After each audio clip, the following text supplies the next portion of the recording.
So, let me get started on a lighter note.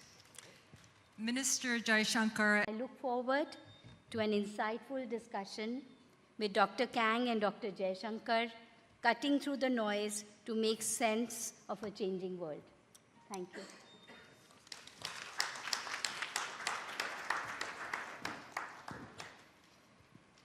So, let me get started on a lighter note.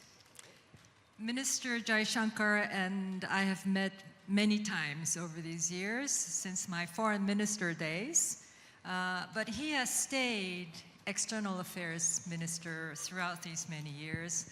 I have changed my hat several times. So I first from foreign minister, then as a candidate lobbying to become a head of a UN agency, came here to support, ask for for India's support, lost miserably, and in hindsight, I'm so glad I lost that because then I could take up the opportunity to work with Asia Society, which is a small but a very mighty nonprofit organization whose mission is to deepen understanding and bridges to Asia and to deal with the challenges that are unfolding in Asia. Very proud of the work that's being done by Asia Society and Asia Society policy colleagues here in India, which is to deepen understanding, highlight India's place in the regional scheme of things and the global scheme of things. And I very much hope that that is of unique value to the Indian government, Indian business leadership, and Indian key players in every sector of society. As I said, Minister, you are still the External Affairs Minister, probably one of the longest serving foreign ministers by now. No? One of the others much longer. But I think I'm not even competing with some of them. I know, but probably the most widely admired, I have to say. Perhaps I'm subjective because my work is looking at Asia, and certainly in the Asian scheme of things, Minister Jaishankar stands very tall. And so I think from my perspective, most widely admired is a right description. You came to the GA last year and visited us and gave a wonderful speech at Asia Society. And I have to say that the video of the full session is the most watched YouTube program by far of that session, and continues to be that today. So a very articulate advocate of India's place in the global scheme of things. And this at a time when India is rising and with heft. And I always say this is a good period to be India, to be Indians. And under the leadership of Prime Minister Modi, great transformation taking place as a nation with reforms and an articulate face of that country in the form of Minister Jaishankar. So just to say, very delighted and honored to have another opportunity to engage with the Foreign Minister in my capacity as Asia Society President now. But to set the context for our conversation today, I think it's a challenging context, we all know. Asia, in the age of geopolitical churn, and we use that term churn. I didn't decide, but I think the team here decided this is a period where that expression churn is appropriate. It's not just change, but change that is really gets to the fundamental levels of geopolitics, international relations, global governance, and so on and so forth. It's been fluid for many years. But then you had also conflict, interstate conflict, flaring up in the form of the war in Ukraine. Technological competition heating up. The fight over resources also heating up. And so it's become an age of tough competition all around, and we know that the AI is the issue of the day.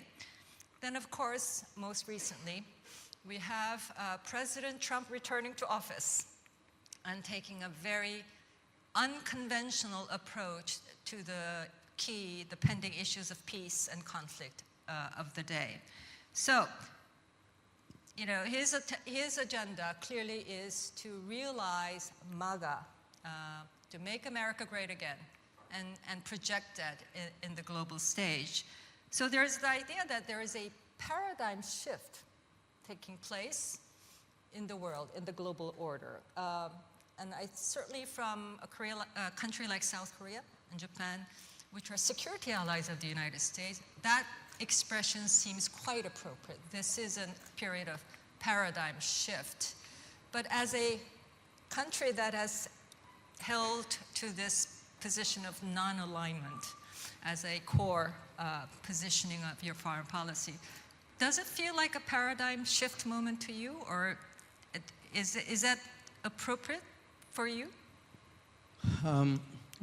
Before I get to that, first of all, let me say what a pleasure it is to see you back here, to welcome you back here. And I think we worked well together when you were foreign minister. And whether it was our own bilateral ties or your great experience on the multilateral field, I think I look back on that period in a very positive, with a lot of good memories. Your question, is it a paradigm shift? Look, I think there's an objective reality out there. What yours or mine or somebody else's reality, relationship is to the reality, doesn't change the reality. It just makes us see that reality in a different way. So yes, South Korea is a treaty ally, but whether you are a treaty ally or a non-treaty or a non-ally or, you know, utterly agnostic, uninvolved power, you still have to recognize the fundamentals of what is shifting. And now you can call it a churn, you can call it a paradigm shift, you can use even stronger words, but I think something very fundamental is shifting in the world order. And what is shifting is that the United States, which has been for the last 80 years the most powerful country and the biggest economy, and something much more than that. A country which in many ways underwrote global rules and practices, which fashioned many of the organizations and understandings. If the United States starts to change its terms of dealing with the world, its approach to dealing with the world, it's almost, you know, it's not almost, it is actually the foundation of the order which is shifting. Now, I use the term churn myself, so I compliment your team for picking. We take it from you. You know, for this, because, you know, the word churn kind of signifies that you're going deep down, that it's not something on a surface. Exactly. It's not something which is going to come, go, and, you know, we'll carry on.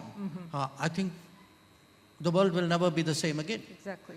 So there is something very deep, very profound, very consequential which is happening right now. And yes, again, I think there are many other events and trends which have fed into it. You referred to the conflict, the Russia-Ukraine conflict. I would still argue that the shift in the American position is a much more fundamental happening than the conflict, than the Russia-Ukraine conflict, however serious that is.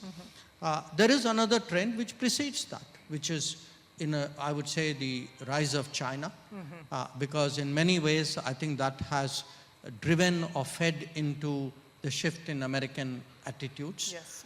There is a renewed, sharper sense of geopolitics. I think the changed American view of globalization has a lot to do with the rise of China. Not just the rise of China. I think you can see that in a way, between US and the world and between the West and the non-West, there has also been a shift in terms of balances and relative weight.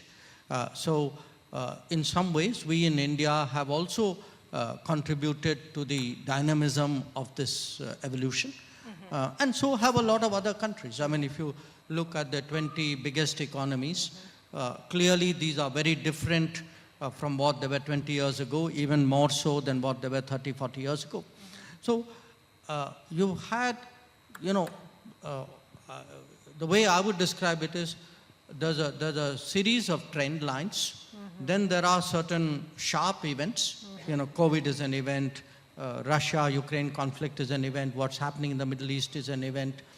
I would put, you know, this rebalancing, the fact that you have the relative weight of economies are shifting, and with it the relative weight of the political influences.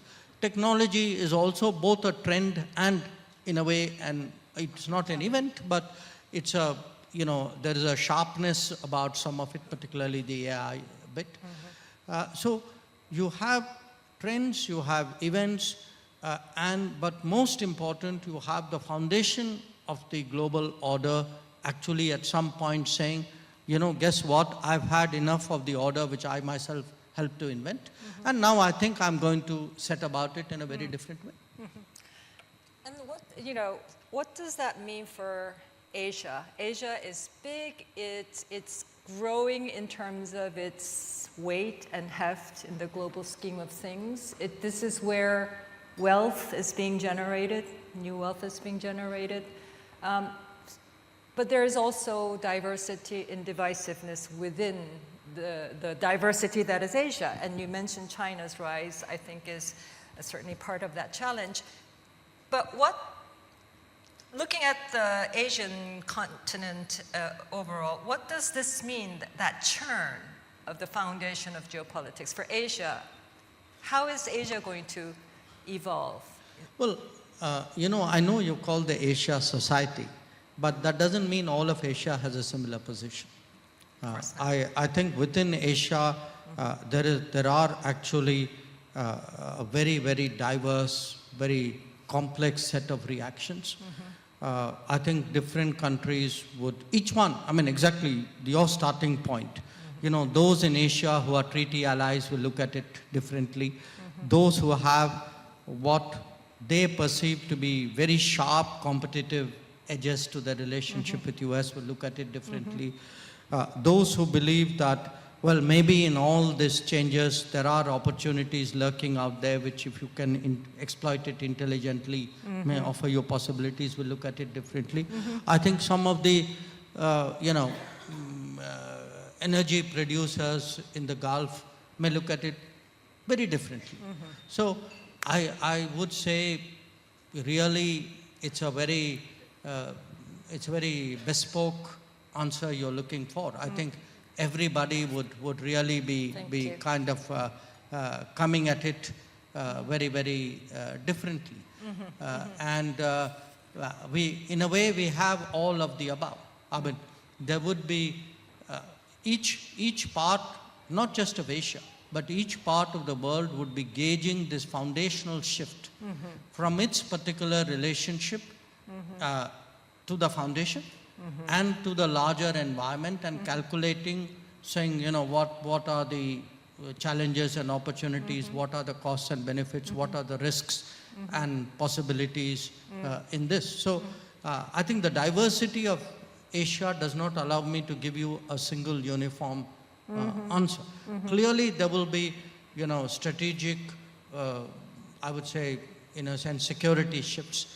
Clearly there will be technology, you know, interplays out there. In many ways, a lot of what is driving the shift will also impact some parts of Asia. I mean, we are looking today at more industrial policy, at tariff wars, if you would, tariff impositions at least. You are looking at much stronger export controls. So it's not just the foundation which is shifting. That shifting foundation has a worldview which is significantly different from the earlier foundation on which some parts of Asia particularly profited enormously and may now no longer do so. And in this mix, I think India is looked upon as having had a very agile, pragmatic approach to this turn. Thank you very much. Minister, you were there at the inauguration of President Trump to lay the foundation for what turned out to be a very successful visit by the Prime Minister to Washington, and came out with a statement. Just looking at the outcome, it's so substantive. It just touches so many aspects of this growing bilateral relationship between the United States and India, including now cooperation in the defense sector. And agreement to work towards a trade, not a free trade agreement, but a trade agreement nonetheless. I understand that the US delegation is here to kickstart that negotiation. So I remember that moment many years ago when the RCEP was being finalized, and the summit meetings that gathered to finalize this and signed on to it. And Prime Minister Modi was the one who could not sign on to it. Correct. And that was a disappointment for the group. But I think from the Prime Minister's point of view, you understood the difficulties of signing on to that at that particular moment. But since then, there has been many bilateral trade agreements worked out, and now you're working towards one with the United States. How do you see this unfolding, and does this mean a fundamental shift in India's trade policy toward openness rather than the traditional, protect my industry kind of a position? Let me, for the sake of clarity, separate the questions into two parts. One was going to Washington and what did we agree on, and the other part, the trade set of issues. When we went to Washington in February, when Prime Minister went, and the discussions that he had with President Trump, I think overall our assessment was that we saw many changes which were, which suited us, or which in some ways formed a convergence on which we could build upon. Let me give you a few examples. Let's take defense. We saw a president who was much more open and much more active in terms of building a security defense partnership, and much more forthcoming about American technology possibilities. Our own experience in the first term, in his first term, was that he personally took an interest in ensuring that some of the platforms which we had an interest in, which we wanted, which were sort of meandering their way somewhere through American bureaucracy, that he stepped in and made sure that this happened. This time around, we certainly heard a recognition that there has to be a better way of engaging partners. If there are countries who respect and recognize the value of American technology and want to acquire it, and there should be easier pathways than the current one. So we certainly expect a more substantial level, higher quality defense relationship as a result. A second area of interest for us was energy. For a country like India, whose imports are overwhelming, how to make sure that there's a stable, reasonable, predictable energy environment is something which is crucial for our long-term growth and development. Now, we saw a president who clearly had an interest in ensuring that energy availability was more, energy flows were more diverse, that countries like India could have more choice than we currently do. We, had some decades ago started, about a decade ago, started importing LNG from the US. For various reasons, the business stayed at a certain level. We have interest in increasing it because, the US is a very, very stable supplier. Yes. We found from the energy perspective a very positive administration. I would also say we had a good discussion on the tech world. I think there was a recognition that because, big tech is today, the success of big tech is essential to make America great again. There is a connection between the two. I think big tech recognizes the importance of mobility and talent flows and the importance of partnerships, because obviously everything in the tech world can't happen in America. So how do you create reliable supply chains? How do you have trusted vendors, trusted partners, transparent partners? I think these were issues on which again we saw a great deal of understanding and positivity. On trade, we had a very open discussion. And the result of that discussion was that the Prime Minister and the President agreed that we would conclude, you rightly said, not a free trade agreement, but a bilateral trade agreement by fall this year. And that is what is currently under discussion. We have a team here. By the way, they're not it's not that they are kicking off the discussion. My colleague, the Trade Minister, the Commerce Minister was in the US last month. And since then, actually, we've been working the trade account through virtual means. So there's a very active and intense trade discussion going on at this point of time. So this brings me to the trade part of what you asked. Look, we did not sign RCEP for this reason. Through the RCEP discussions, we continuously sought protections and safeguards because we had apprehensions about a surge of imports, essentially spurred by non-market and subsidy support. We didn't get it. The RCEP partners did not take our concerns seriously.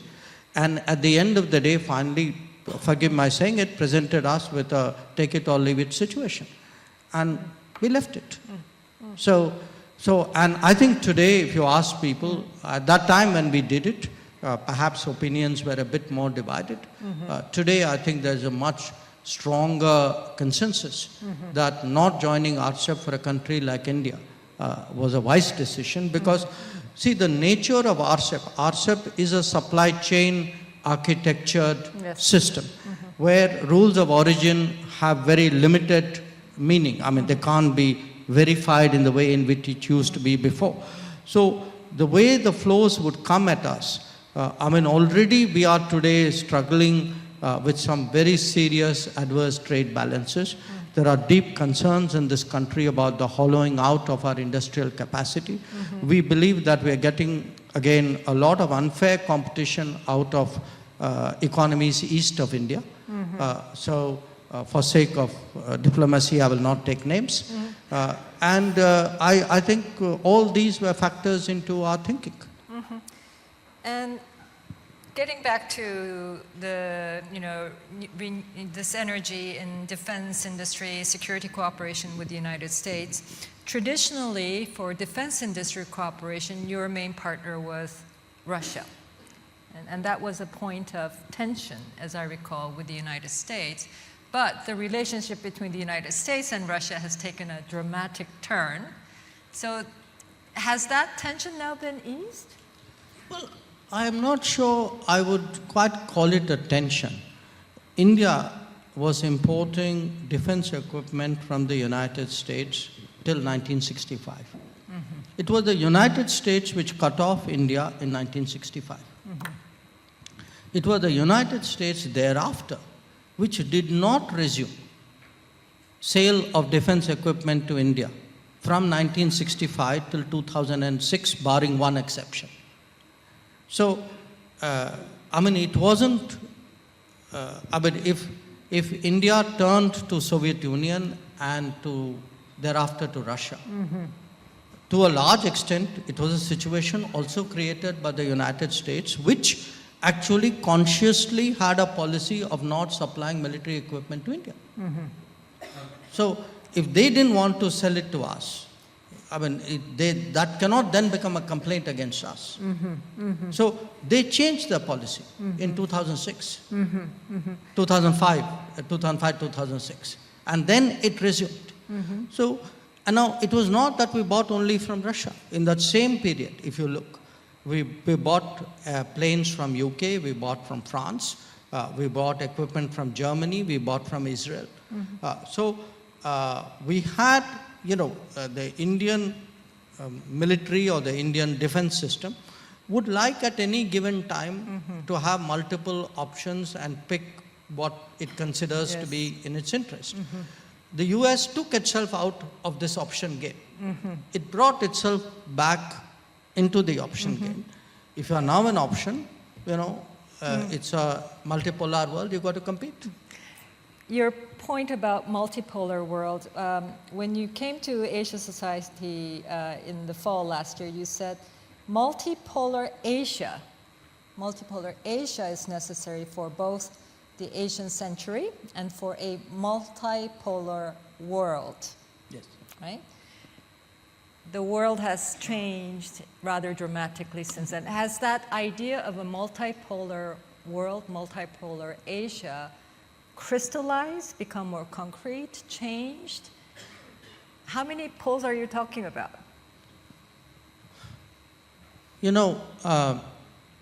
Let's go to the multipolar world first and then Asia later. What is the underpinning, what's the basis for this concept? It is that the world is fundamentally diverse. There will be, multiple centers of production, of consumption, of political influence, of capabilities. So inherently, the world should be multipolar. Because if you have 200 odd countries, like 200 minus countries in the world, surely it cannot be that one country or two countries or three countries have the right or frankly even the ability to control the 190 odd countries. So to me, you can say when we didn't use the word multipolar, the earlier conversations, we are actually looking at a very a distorted phase in the world's history, which was coming out of colonialism, then sliding into the Cold War, where a few countries of the colonial period and the Cold War period asserted their hegemony by actually making that hegemonic circumstance look like a normal. So, in fact, we should have been asking ourselves, we are 200 of us. Why are 2 or 3 countries, how do they have the right and how do they have the ability to control the others? So at some stage, the democratization of the world started happening. It started happening because as colonialism ended, other countries picked up their economies. Economies grew, politics capabilities grew along with it. So over a period of time, I would argue normalcy is returning. A multipolar world is the norm. It is actually the true statement of the diversity of 190 something countries in the world. A unipolar, bipolar, limited polar is actually a distortion. So multipolar in the sense of not 3, not 4, but many. Yes, many, because, and again, it's important because often the reality and frankly the viability, the utility, the merits, the virtue of having an Asia which is multipolar as well is sometimes not that sharply realized outside Asia. So it is, if you can't say the rest of the world should reflect its diversity, and by the way, Asia should somehow be exempt from it. Asia is actually the most diverse continent. Yes. If any part of the world should be multipolar, it should start with Asia. But you also said, yes, there are multiple poles of agency and influence, but your statement, I remember, is that the future of Asia will very much be influenced by the bilateral relations between the two big powers in Asia, India and China, right? And I think that has been your No, it's not an original statement of mine. I mean, But- I think a so lot of we other have people to- have been saying it for 50 years. But we have to then discuss India-China. Sure. As you said, it's a difficult one. There was a military clash that's now been managed. You said it was de-escalation going into disengagement the last time you spoke. I heard you spoke on this. The other way around. around. Okay. So how do you see this key bilateral relations unfolding under this geopolitical context of churn? And how does India exercise its tremendous agency to lead in a way that, you know, strengthens the peace and dynamics for peace and co-prosperity in Asia and the world? Mm-hmm. You know, we had a war with China in '62. It took us 14 years after that to send back an ambassador. It took us 12 more years for a Prime Minister of India to visit that country. Mm-hmm. And from 1988, there was a certain understanding between India and China on the basis of which the relationship was rebuilt. Okay. We obviously couldn't solve the problems, most of all the boundary issue, but we built a relationship managed it. There were dialogues and negotiations going on while other parts of the relationship grew. Mm-hmm. Okay. The economic relationship grew, mm-hmm. You know, there were more exchanges, mm-hmm. People went up, you know, the rest. And even on the boundary, in fact, we had a series of agreements which laid out in great detail protocols on how to manage the boundary, how to deploy, how to ensure that something accidental doesn't happen. All the while, you know, negotiations were going on to find a solution to the boundary issue. Now, from then, let us, if we use 1988 as a starting point, till 2020, while we had incidents along in the boundary, in the border areas, we had not actually had bloodshed. The last bloodshed was 45 years before 2020. Okay? So what happened in 2020 was actually very traumatic for the relationship. It wasn't just the bloodshed, it was the disregard of written agreements. Because this isn't a gray area we are talking about. I mean, the departure from the terms of what was agreed to was very sharp and very substantial. Now, through this period, I mean, obviously it took us, I mean, we're still dealing with some parts of this, so it's not like the issue has completely gone away.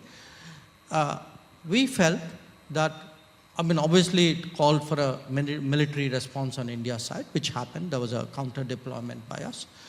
But we also felt that the way forward was to find a negotiated outcome, and that's what we've been trying to do since 2020. Now, the answer to your question is, we don't think this period serves the interests of either India or China.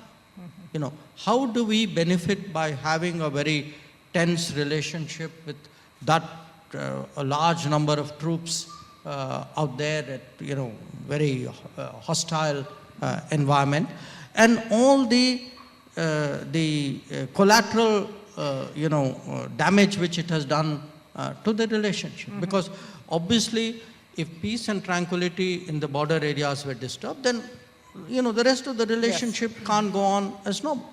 So, in terms of, I would say, principles or concepts, we have basically made 2 points, which is differences should not become disputes, and that competition should not become conflict.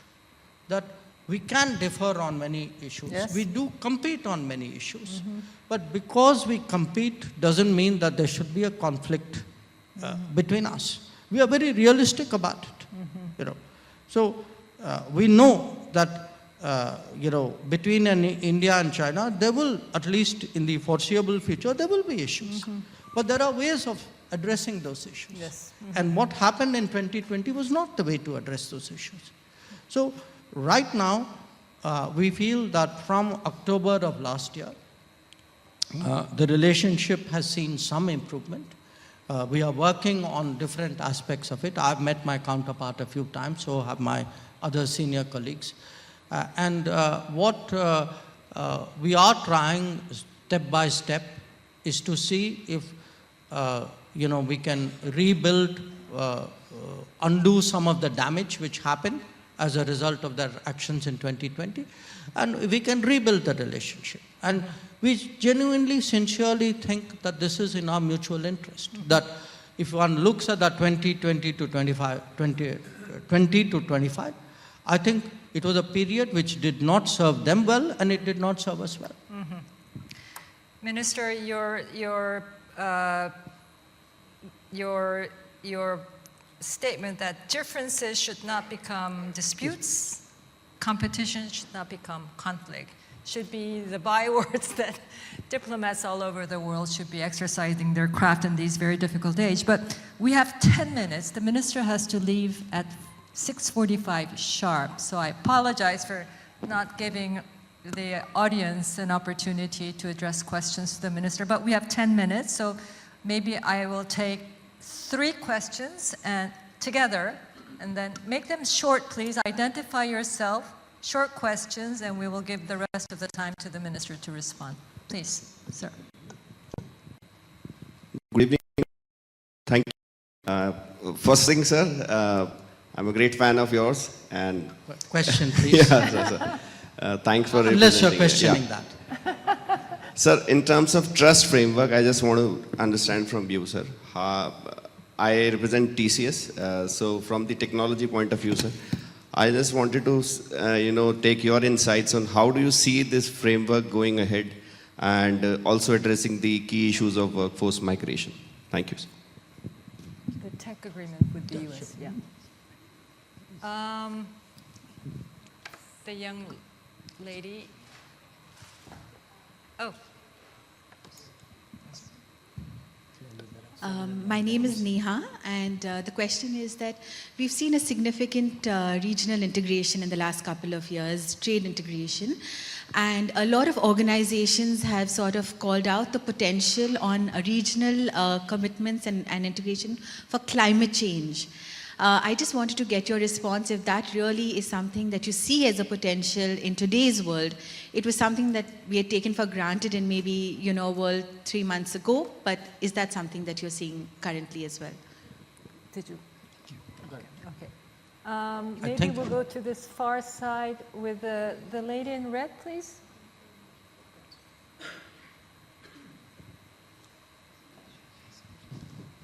Thank you, sir.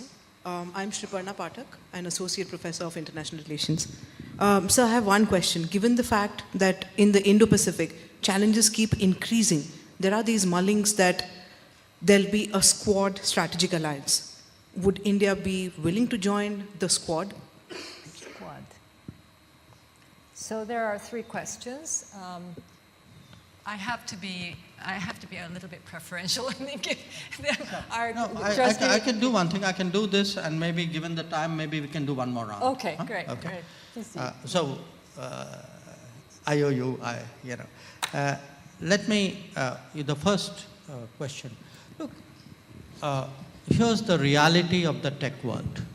There is a very sharp polarization in the tech world, and it's from the nature of this particular data-based tech world that we are talking about. And I mean, we saw this build, I'd say, in the last 10 years. It was a very intense debate in telecom, for example, but I think it's now pervaded well beyond. So when we come to, semiconductors, AI, etc., we are going to see a very strong national security filter, which countries are going to put in terms of who they do business with. Obviously, those more powerful will be able to sort of influence the nature of the relationships more effectively. So we must understand that the kind of optionality which was there in a world of manufactured goods is not necessarily there anymore when goods have embedded data in them. Okay? So you can't now play all sides against each other all the time. There will be times when you can, there will be times when you can't. The part which will also matter is talent, because there's between the demand and the demography, there are big gaps. Almost in every significant tech playing landscape today, there are talent gaps there, which are easier filled than, easier said than done in terms of filling it. But it is today a big factor relevant to India. So when we look today, we have, even with Europe, we have something called the Trade and Technology Council, which actually at the end of the day is looking at trusted talent, and it's looking at, technology controls in a way.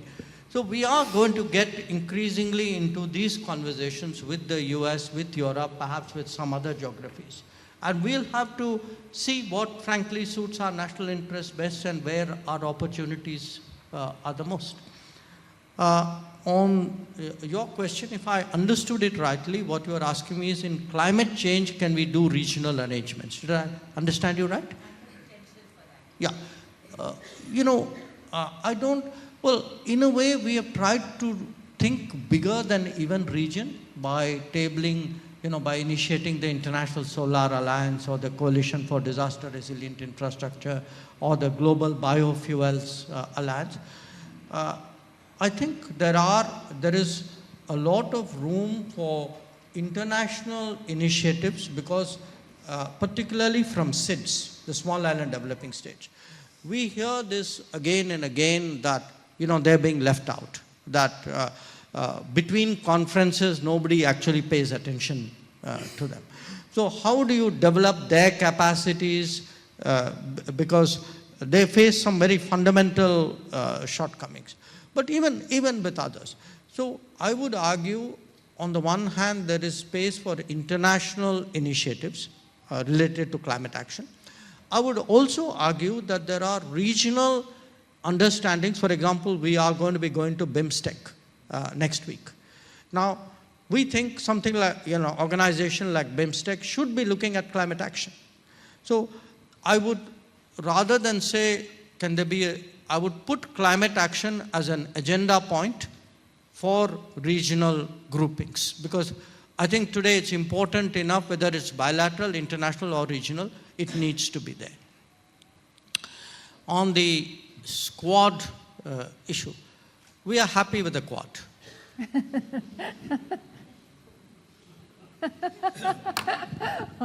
That's very good. Honorable Minister, you mentioned about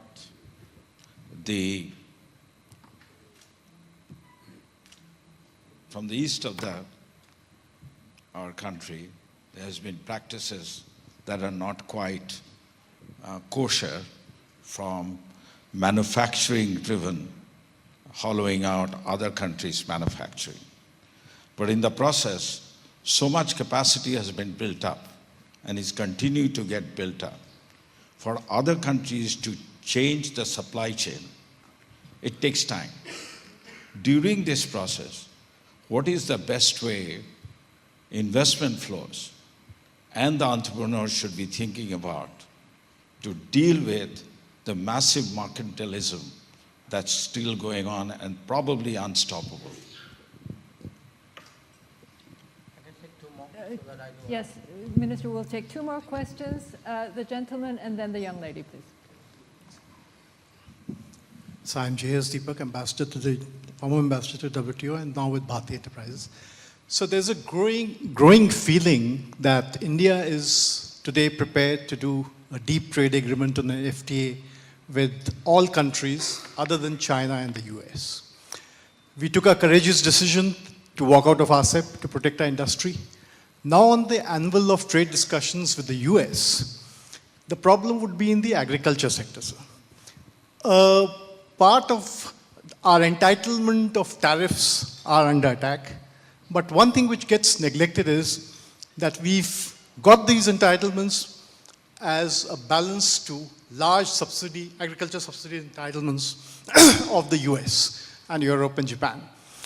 If the narrative is going to be to reduce tariffs in the name of reciprocal tariffs or otherwise, without adjusting subsidies, our farmers, sir, especially in poultry, dairy, food grains, are likely to be at a loss because not only does the US have a large subsidy entitlement, they have the structure where they can put all the subsidy on a single product. So US can put 12,000% of the cost of production subsidy on cotton, and that could be difficult for farmers in India. Yes, the final question. So was there a question there? Yes, sir. How do we protect ourselves in the light of the coming trade negotiation? Okay.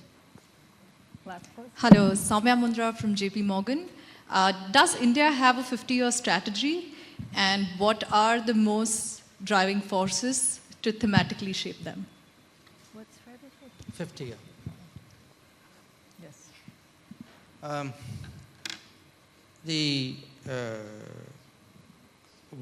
Your question in a way flows into the next question. Yes, I think everybody in the world today is cognizant of what are the ongoing challenges today in terms of, the flow of goods and how your markets are going to deal with potential imports. Particularly where there is a market, there's a subsidy or a market distortive aspect to it. Here, in a way, is an answer. Look, by and large, India's FTAs are with countries east of India, by and large. It was with ASEAN, it was with Japan, Korea. Australia is east of India, but it's a different kind of economy. In many ways, these are also economies which are competitive. So the paradox is our early options were also the ones who are the most competitive. Now, there are reasons why that happened. Now, today we are engaged with 3 other important negotiations. FTAs with UK and EU, and a BTA, bilateral trade agreement with the US.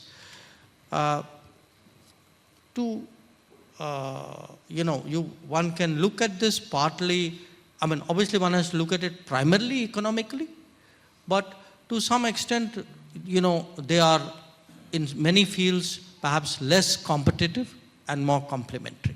Not entirely so. Our colleague there flagged some issues which are real and worthy of consideration. But how to get a balance in our trading agreements is also an issue, because it's partly an issue of trade, it's partly an issue of where is potential for growth, because the economies east of us have not given us that much room for actually growth of our trade. If you look at really how we have been able to use those FTAs, it's not a great story. The expectation is maybe the economies, these for example, have greater room for untapped growth out there. So there is today, I think, a prospect of, because these agreements are very serious, they're quite advanced. Certainly UK and EU has been on the table the longest. UK has moved fairly fast. US has been very intense in the last 1 month. So we'll have to wait and see whether actually you have a new set of very big agreements which will have obviously economic consequences, but something larger than that. Deepak, on your issue, look, I think people do know, are cognizant of many of the issues which you have raised. Now, how do we do it? You know better than me, there are trade negotiators at work. You have been one yourself. That these are people who know our interests. I have every confidence that, they will negotiate what is the best possible deal for us. So I would, while noting the concern, I wouldn't prejudge the outcome. I would wait and see really what happens in terms of our ability to reach an understanding with the United States. But I don't believe that a problem should in itself be an insuperable obstacle, because there is a sound business case for a BTA with the US. Bear in mind, in the first Trump administration, actually our trade negotiators and theirs spent a lot of time actually trying to do a limited deal. Part of the reason I suspect, when I look back on it, was they were very confident that they'll come back into the second term, so they didn't push it with that kind of urgency which they could have, and then COVID came in between, etc. So a trade agreement with the US is actually conceptually not new.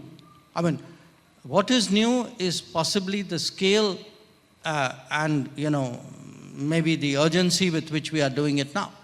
But the idea that you have such an agreement was something which was very much alive in the Trump first administration. The third question, do we have a 50-year plan? It's not an easy question to answer, but I think you have certainly today a government which thinks in terms of 2047, that's 100 years of our independence, and says, okay, can we set strategies and can we set goals and targets for where we would be in 2047? So it's not like, a plan can't come top down. To some extent it has to be an extrapolation of where we are going. In fact, the very subjects we are discussing, if we were to be honest with ourselves, part of where we have come up short has been, we neglected manufacturing. A lot of things which should have been doing in the last 30 years, we didn't do. So how do you remedy that? Put new objectives and new conditions in place. So you look, for example, at the infrastructure change which has happened in the last decade. Now, without that infrastructure change, actually you would not be competitive in terms of manufacturing. But just infrastructure is not going to make us competitive. You will also need to invest heavily in education and skills. So there's a whole, it's health and nutrition, it's education and skill, it's infrastructure, it is the kind of support that you give to your industry, it is the kind of policies you have to your agriculture, that everybody else protects their agriculture, but somehow if we do something for our farmers, it's seen as unfair. So how do you build actually a set of policies which would create a much stronger foundation for that goal? And I think right now 2047, because countries often pick a year which resonates with the population. If you tell people saying, look folks, this is where we need to be by 2047, they get it, because 2047 means something to them. And I can tell you, it's not just a slogan or a phrase in a political speech. I think in many ways different, I would say, parts of the government, of the economy, are working towards where, try to think a generation ahead. Thank you. I see the minister's assistants looking very antsy because we're way over time. So let me just conclude here with a huge amount of thanks to you, Minister. But Inakshi will close out the event's proceedings with a final word. Thank you. Minister. On behalf of Asia Society and the Asia Society Policy Institute, I'd like to thank all of you for joining us here this evening. Thank you to both Ambassador Kang and to Dr. Jaishankar for lending us your insights and your time. It's clear today that in the balance of global power, economics is not separate from policy. We are more interconnected than ever. Asia's positionality in the world includes its economy, its policy, and its culture, 100 moving parts. At a time when Asia is articulating what it means to be a global power, and global relationships are changing dynamically and continuously, it's more important than ever to have the right interpreters help us understand our place in the world. Dr. Jaishankar, you're at the forefront of shaping the foreign policy of India today. And Dr. Kang, you have similarly shaped South Korea's position looking outward. And we are now so delighted to have you lead Asia Society's global footprint. Thank you very much for lending us your time and insights. We hope to continue to rely on you for your perspectives, your guidance, and your support. Equally, it's wonderful to have all of you, dignitaries, academics, thinkers, and business leaders here with us this evening. Thank you for being here, for contributing to the intellectual discourse, and for making this evening so special. My colleague Akshay and I look forward to working with you as we build Asia Society and Asia Society Policy Institute's footprint in Delhi and in India. I'd like to also acknowledge and thank Barclays, a member, friend, and supporter of Asia Society, for collaborating with us this evening, and a special vote of thanks to the Imperial Hotel for their impeccable hospitality and service. I hope to see all of you at future Asia Society convenings as well in the coming months. Please do linger on for a bit and join us for cocktails, meeting old friends and new. Thank you very much and have a wonderful evening. Thank you.